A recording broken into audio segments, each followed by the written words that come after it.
তৃণমূলে আবারও হুমায়ুন কবিরকে নিয়ে অস্বস্তি। চ্যাংদোলা মন্তব্যের পর থেকেই দুজনের সম্পর্ক আদায় কাঁচকলায়। আর এবার সেই শুভেন্দু অধিকারীর সমালোচনা করতে গিয়ে দিলীপ ঘোষকে প্রশংসায় ভরালেন ভরতপুরের তৃণমূল বিধায়ক হুমায়ুন কবির। দিলীপ ঘোষের কার্যত প্রশংসা হুমায়ুন কবিরের। খড়গপুরে দিলীপ ঘোষের সঙ্গে অন্যায় করা হয়েছিল, মেয়েটি কেন ওরকম দিলীপ ঘোষকে বলতে গিয়েছিল প্রশ্ন তুলে কার্যত দলীয় কর্মীদেরই কাঠগড়ায় তুললেন তৃণমূল বিধায়ক।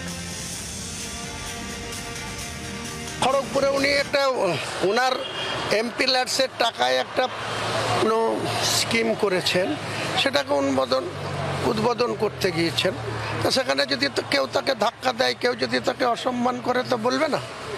আমি হলেও আমি বলবো। তার সামনে গিয়ে উল্টোপাল্টা বলেছে, তাই সেও বলেছে।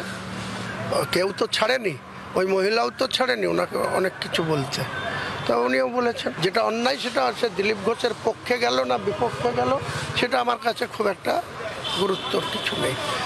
অন্যায়টাকে অন্যায় বলতে আমি জানি, বলবো।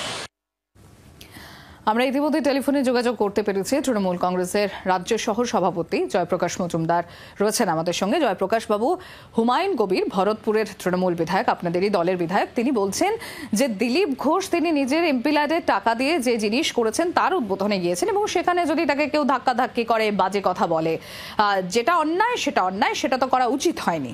কি বলবেন?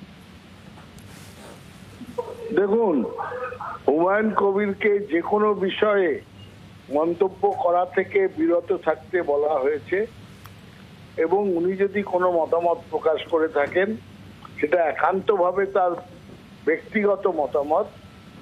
পার্টি তার মতামতের অনুমোদন দেয় না এবং পার্টি তাকে বারবার সব বিষয়ে কথা বলতে বারণ করেছেন এবং এই বিষয়েও পার্টির কোনো অনুমোদন ছাড়াই তিনি এই বক্তব্য রেখেছেন। সুতরাং এটা তার ব্যক্তিগত মতামত।